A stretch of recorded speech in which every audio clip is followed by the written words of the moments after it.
kelompok 7.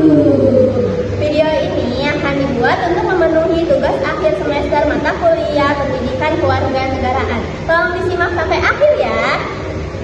Kami di sini akan menjelaskan materi yang berjudul hak atas privasi, hak atas nama, dan hak atas kehormatan yang terkandung dalam Undang-Undang 28G 1945 yang berisikan setiap orang berhak atas perlindungan diri pribadi, keluarga, kehormatan, martabat, dan harta benda yang dibawa kekuasaannya, serta berhak atas rasa aman dan perlindungan dari ancaman kekuatan untuk berbuat atau tidak berbuat sesuatu yang merupakan hak asasi. Yang pertama, saya akan menjelaskan mengenai makna hak atas privasi yang terkandung dalam Undang-Undang Nomor 28G. Pasal ini menjadi dasar konstitusional perlindungan hak atas privasi di Indonesia. Yang pertama yaitu perlindungan diri pribadi, mencakup data pribadi, komunikasi, identitas, dan kehidupan pribadi seseorang. Yang kedua yaitu keluarga, kehormatan, dan martabat, mencakup data menunjukkan bahwa hak privasi bukan hanya dalam konteks fisik, tetapi juga digital dan sosial.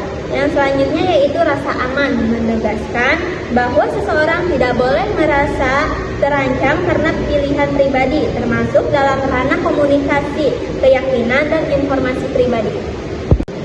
Selanjutnya saya akan membahas pasal 28 mengenai hak atas nama. Hak atas nama adalah seorang untuk memiliki, menggunakan, dan dilindungi atas nama pribadinya, baik secara hukum maupun secara sosial. Nama adalah bagian terpenting dari identitas yang mencerminkan siapa kita, baik di dunia nyata maupun di dunia digital. Contohnya, nama kita tidak boleh dipakai orang lain untuk menipu. Artinya apa? Identitas kita tidak boleh digunakan oleh orang lain untuk melakukan penipuan. Misalnya, berpura-pura menjadi orang untuk mengambil keuntungan dari orang lain atau merugikan mereka. Yang kedua, dasar hukum. Kata Undang-Undang 1945 pasal 28D ayat 1, setiap orang berhak atas pengakuan, jaminan, perlindungan, dan kepastian hukum yang ada serta perlakuan yang sama di hadapan hukum. Artinya, kalau nama kita disalahgunakan, maka kita berhak mendapatkan perlindungan hukum. Negara harus hadir untuk menjamin keadilan. Pasal 28G ayat 1, setiap orang berhak atas perlindungan diri pribadi, keluarga, kehormatan, martabat, dan harta benda. Nama kita adalah bagian dari kehormatan dan martabat. Jika digunakan seenaknya, itu bukan cuma soal hukum, tapi juga soal harga diri. Yang ketiga, kenapa hak atas nama penting di zaman sekarang? Karena sekarang semua orang punya identitas digital. Nama kita muncul di WhatsApp, Instagram, TikTok, sampai pinjaman online. Nama kita bisa dicatat, dipalsukan, atau dikomersialkan dengan mudah. Yang keempat, contoh nyata pelanggaran hak atas nama. Penyalahgunaan nama di media sosial. Orang lain buat akun palsu pakai nama kita. Solusinya, ketika orang lain menggunakan nama kita dalam menggunakan akun sosial, maka solusinya kita harus laporkan kepada platform dan kepolisian untuk mereka menindaklanjut. Kemudian yang kedua, nama dipakai untuk produk tanpa izin. Ketika nama kita dipakai untuk digunakan terhadap produk-produk tanpa izin atau seperti perusahaan atau iklan, maka solusinya adalah kita bisa meminta rugi. Kita bisa meminta rugi kepada pihak daripada pihak perusahaan tersebut. Adapun yang keenam adalah jalur hukum yang bisa ditempuh. Ketika itu semua kita sudah menempati daripada solusi tersebut, kita sudah mengadukan ke polisi, maka yang keenam adalah kita juga melewati jalur hukum. Ketika proses tidak bisa berjalan dengan baik, maka kita langsung bawa ke jalur hukum. Jika kita menjadi korban penyalahgunaan nama, maka kita bisa milih jalur berikut. Yang pertama, jalur pidana. Kita boleh laporkan ke polisi jika ada unsur-unsur penipuan, pemalsuan atau pencemaran nama baik. Yang kedua, jalur perdata.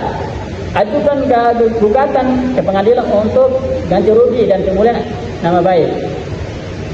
Oke, adapun daripada kesimpulan daripada penjelasan tersebut adalah hak atas nama adalah hak dasar manusia yang dijamin oleh konstitusi dan undang-undang Indonesia. Di era digital, risiko penyalahgunaan semakin tinggi, karena itu penting bagi kita untuk waspada, tahu hak-haknya dan tahu kemana harus melapor.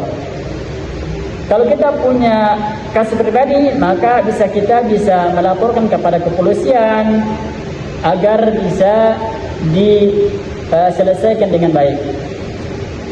Dan yang terakhir ada hak atas kehormatan. Dalam pasal 28G Undang-Undang Dasar Negara Republik Indonesia tahun 1945 merupakan salah satu dasar konstitusional yang menjamin perlindungan hak asasi manusia di Indonesia, khususnya hak atas kehormatan, martabat, dan keamanan pribadi. Bunyi lengkap dari pasal 28G ayat 1, setiap orang berhak atas perlindungan diri pribadi, keluarga, kehormatan, martabat, dan harta benda yang dibawa kekuasaannya, serta berhak atas rasa aman dan perlindungan dari ancaman ketakutan untuk berbuat atau tidak berbuat sesuatu yang merupakan hak asasi. Makna dari pasal ini menunjukkan bahwa negara menjamin setiap warga negara untuk mendapatkan perlindungan yang menyeluruh atas hal-hal yang bersifat pribadi dan bermartabat, termasuk hak atas kehormatan. Hak atas kehormatan yang dimaksud dalam pasal ini mencakup hak setiap orang untuk tidak direndahkan, dihina, dipermalukan, atau diperlakukan tidak adil, baik secara langsung maupun tidak langsung, baik di ruang publik maupun di ruang privat. Kehormatan dalam konteks ini berkaitan erat dengan martabat sebagai manusia. Kehormatan adalah bagian dari identitas sosial dan pribadi yang melekat pada diri setiap orang sejak lahir. Kehormatan bisa berbentuk reputasi, nama baik, citra diri, dan penghargaan dari masyarakat. Ketika seseorang mengalami penghinaan, pencemaran nama baik, pelecehan, atau serangan terhadap integritas pribadinya, maka hak atas kehormatan itu telah dilanggar. Pasal 28G juga mengandung prinsip bahwa negara bertanggung jawab untuk memberikan perlindungan nyata atas hak-hak ini. Artinya, jika terjadi pelanggaran terhadap kehormatan seseorang, maka negara melalui sistem hukumnya berkewajiban menyediakan mekanisme perlindungan dan pemulihan, baik melalui jalur hukum pidana, perdata, maupun administratif. Dapat kita simpulkan dari penjelasan-penjelasan tiga tersebut, yakni mengenai hak atas privasi, hak atas nama, dan hak atas kehormatan adalah pilar penting dalam menjaga martabat kita sebagai manusia. Ketiganya memberi perlindungan hukum terhadap penyalahgunaan informasi pribadi, identitas, serta integritas seseorang dalam kehidupan sosial, hukum, dan digital. Assalamualaikum Kak. Halo, sebelumnya perkenalkan saya Lulung Waiza dari Fakultas Agama Islam, jurusan Pendidikan Agama Islam, Universitas Islam 45 Bekasi. Saya izin mewawancarai Kakak untuk memenuhi tugas akhir semester mata kuliah Pendidikan Kewarganegaraan. Boleh perkenalkan dulu sebelumnya Kakak, dengan Kakak siapa? Baik, nama saya Nadia Waida. Saya lulusan UIN Suskaryau dan sedang mengajar di MA Anur. Baik, saya di sini izin mewawancarai Kakak terkait dengan Undang-Undang Nomor 28G 1945. Banyak kasus di Indonesia berkaitan dengan hal tersebut. Salah satunya yaitu pencurian data yang dilakukan oleh Imam Zahali. Dia membeli data sebesar 800.000 untuk 25 data. Dari pembelian data tersebut, pelaku kemudian menghubungi korban dengan mengaku sebagai sales kartu kredit dan menawarkan untuk menaikkan limit kartu kredit. Dalam kasus penipuan kartu kredit yang dilakukan oleh Imam Zahali, menurut kakak, apakah tindakan ini melanggar pasal 28G Undang-Undang 1945?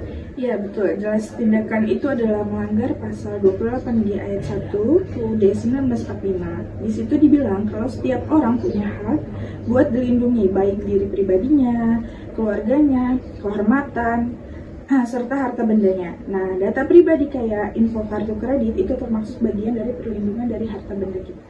Baik, ke pertanyaan selanjutnya Kak. Kalau data pribadi kita disalahgunakan seperti kasus Imam Zahali tersebut, itu ngaruh nggak sih Kak sama rasa aman kita sebagai warga negara? Bukannya di Undang-Undang 1945 dijamin hak kita buat merasa aman? Iya, penyalahgunaan data pribadi jelas bikin kita merasa tidak aman. Padahal Undang-Undang 1945 pasal 28G jamin hak kita buat merasa aman dan privasi kita dilindungi. Kalau data dan privasi kita dilindungi, tidak dilindungi, disebar atau dipakai nipu, itu sudah melanggar hak kita sebagai warga negara. Nah, ke pertanyaan selanjutnya, kalau yang jual data pribadi lain di internet, dia juga melanggar Undang-Undang 1945 nggak sih Kak? Atau cuma nipu aja yang salahnya?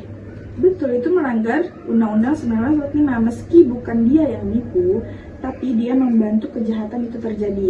Jadi bukan cuma penipu yang salah, penyebar data juga harus tanggung jawab secara hukum. Baik, dari jawaban kakaknya cukup memuaskan. Terima kasih atas bantuannya. Wassalamualaikum warahmatullahi wabarakatuh. Waalaikumsalam warahmatullahi wabarakatuh. Terima kasih sudah menonton videonya sampai akhir. Semoga materi yang disampaikan dapat memberikan pemahaman yang lebih baik.